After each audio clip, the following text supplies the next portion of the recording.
Good morning. I am Vijay Lakshmi. Let's start Hindi class. तो जैसा कि बच्चों आज हम क्या पढ़ेंगे, पाठ 5 बाबा का घोड़ा। आपकी ये डिस्कवरिंग बुक से हम आज इसी चैप्टर को रिवाइज करते हैं।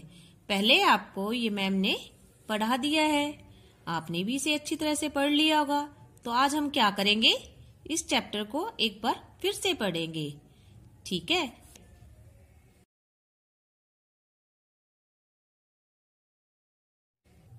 तो देखिए बच्चों, सबसे पहले हम क्या पढ़ेंगे, नए वर्ड, ये न्यू वर्ड्स को हम पढ़ेंगे। ओके, तो देखिए पहला क्या है, मनुष्य। मनुष्य मीन क्या होता है, आदमी। आगे देखिए विद्वान। विद्वान मीन ज्ञानी। कीर्ति। कीर्ति का अर्थ होगा प्रसिद्धि। मुख, चेहरा। मुख मीन मुंह होता है वैसे तो, चेहरा। आराधना, पूजा पाठ कर ईश्वर को याद करना। दुखियारा, दुखी व्यक्ति। ओके बच्चों, अब देखिए हमने न्यू वर्ड्स तो पढ़ लिए, अब हम ये पाठ पढ़ते हैं जिसका क्या नाम है। पाठ का नाम मैंने क्या बताया आपको, बाबा का घोड़ा। तो ये देखिए बच्चों, यहाँ पे क्या लिखा हुआ है, यह भी जाने यह एक पौराणिक कथा है। कथा मीन कहानी है। घोड़ा विश्व का सबसे प्राचीन पालतू पशु है। तो चलिए बच्चों, अब बुक पढ़ना स्टार्ट करते हैं। बाबा भारती गांव के बाहर बने एक छोटे से मंदिर में रहते थे और वहीं भगवान की आराधना करते थे। बाबा के पास एक बहुत ही सुंदर व बलवान घोड़ा था। क्या था बाबा के पास, बहुत ही सुंदर और बलवान घोड़ा था। बाबा उसे क्या कहकर बुलाते थे, सुल्तान। बाबा उसे सुल्तान कहकर बुलाते थे। वे उसका बहुत ख्याल रखते थे। बाबा को सुल्तान के अलावा किसी और चीज की चाह नहीं थी। चाह मीन क्या होता है बच्चों, इच्छा नहीं थी। उनके चेहरे पर हमेशा संतोष के भाव दिखाई देते थे, यानी दिखाई पड़ते थे। उनका मुख रोशनी सा जगमगाता रहता था।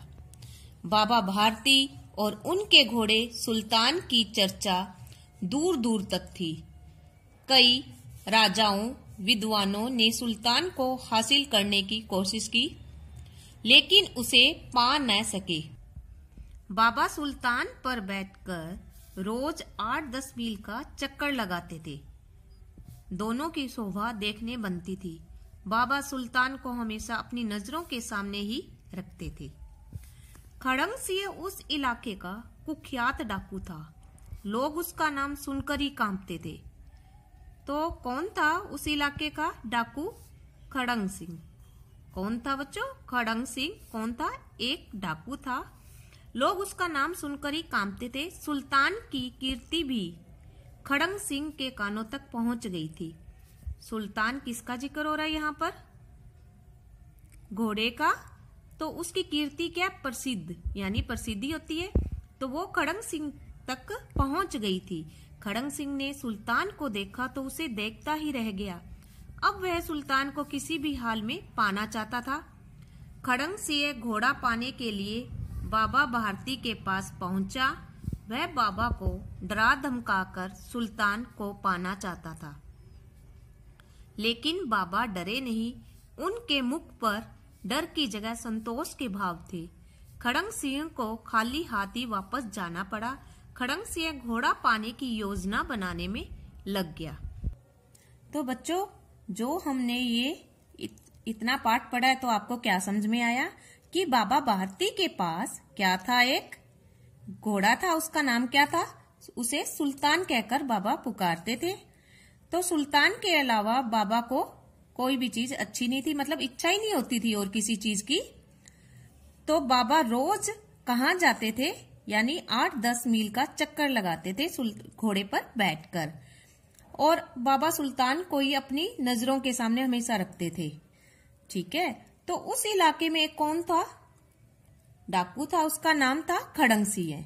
जैसे ही खड़ंग सिंह को पता चला कि बाबा भारती के पास सुल्तान नाम का एक घोड़ा है, तो खड़ंग सिंह ने जैसे ही सुल्तान को देखा तो वह देखता ही रह गया। उसे खड़ंग सिंह को क्या था, वह सुल्तान किसी भी हालत में पाना चाहता था सुल्तान को। जब खड़ंग सिंह किसके पास पहुंचा, बाबा भारती के पास पहुंचा और बाबा को डराया भी धमकाया भी। क्यों डराया धमकाया? क्योंकि खड़ंग सिंह सुल्तान को पाना चाहता था। ओके, तो चलिए हम पाठ को और आगे पढ़ते हैं।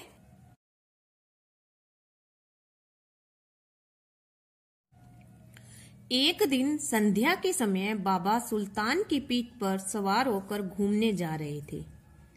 तभी उन्हें जंगल में पेड़ के किनारे कंबल ओढ़े एक व्यक्ति दिखाई दिया। उसे देखकर बाबा को दया आ गई और वे रुक गए। घोड़े से उतरकर बाबा व्यक्ति के पास गए। व्यक्ति ने हाथ जोड़कर कहा, बाबा मैं दुखियारा हूँ, मुझ पर दया करो। मुझे यहाँ से 3 मील दूर जाना है, मुझे घोड़े पर चढ़ा लो, ईश्वर आपका भला करेगा। तो बाबा को कौन मिला रास्ते में? बताइए कौन मिला?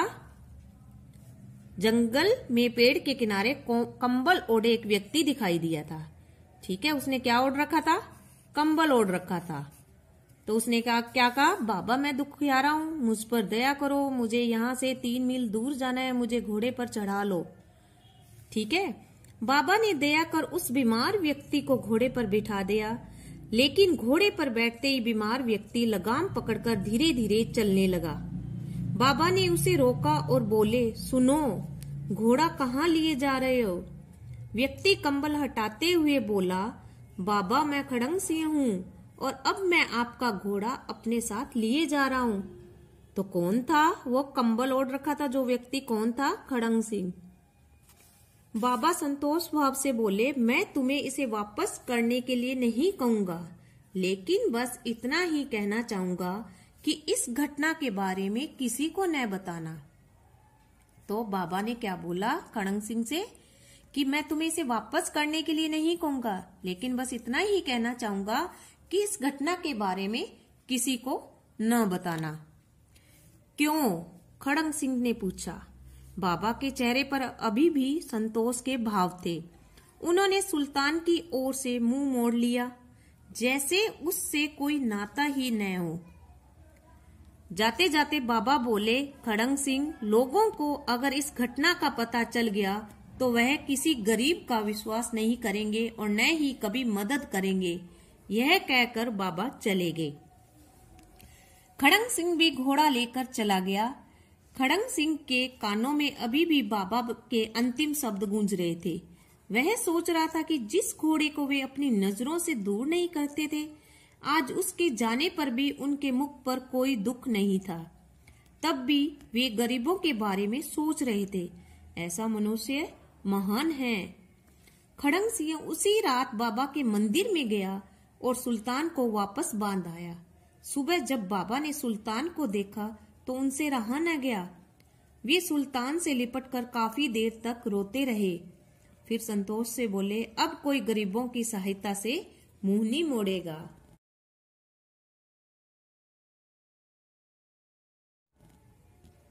तो क्या हुआ बच्चों? इस पाठ से क्या पता चला है? जो खड़ंग सिंह था तो वो धोखे से क्या करना चाहता था? बाबा भारती के घोड़े को हड़पना चाहता था। तो बाबा ने उसे अच्छे से समझाया तो ये उसको बात पता चल गई कि वह किसी गरीब का विश्वास नहीं करेंगे। यह कहकर बाबा चले गए। क्या कहकर बाबा चले गए थे?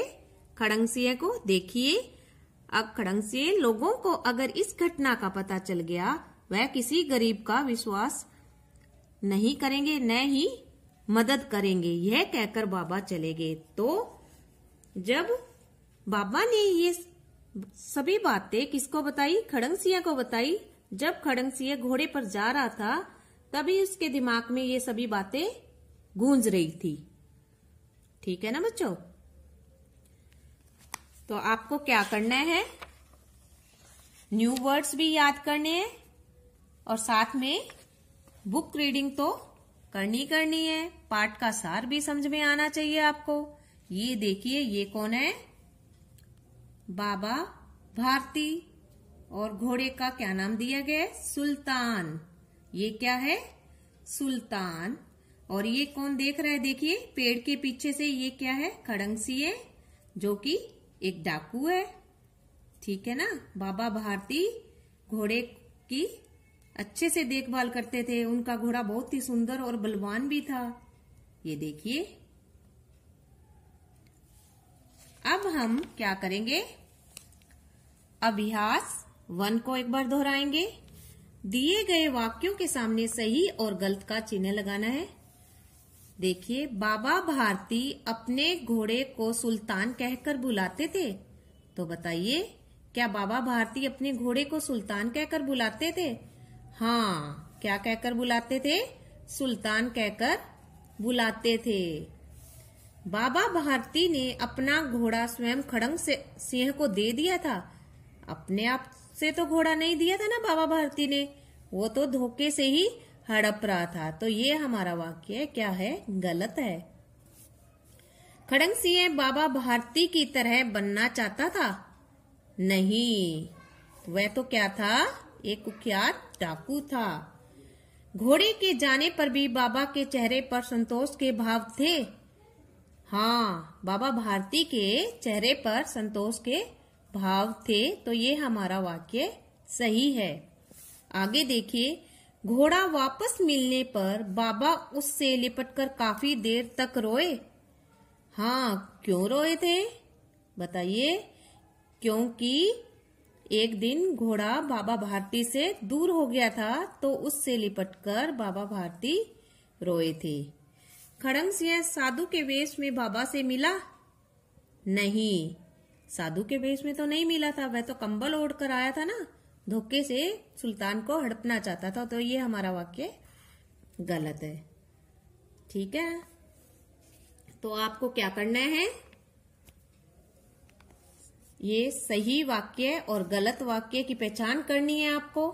साथ में ये पाठ भी पढ़ना है। ये देखिए, ये घोड़े पर सवार होकर कौन जा रहा है, खड़ंग सिंह नाम का डाकू है। ये पास में कौन खड़े हैं, बाबा भारती खड़े हैं। जब खड़ंग सिंह बाबा भारती को ये सुल्तान वापस देकर आए थे, तो देखिए कैसे लिपट कर रो रहे हैं बाबा, क्योंकि बाबा सुल्तान से बहुत प्यार करते थे। वह सुल्तान को अपनी नजरों से कभी भी दूर नहीं होने देते थे और रोज उनके साथ घोड़े पर बैठकर 8 से 10 मील चक्कर काटते थे। ठीक है, तो बच्चों आपको पाठ कैसा लगा? बाबा भारती का घोड़ा यानी बाबा का घोड़ा, तो आपको अच्छा लगा ना? तो आपको क्या करना है, न्यू वर्ड्स लर्न करने हैं, सही और गलत वाक्यों की पहचान करनी है और साथ में पाठ का सार भी समझना है। जैसा कि बच्चों देखिए, कोरोना वायरस चल रहा है, कोविड-19 के बारे में आप सभी जानते हो ना?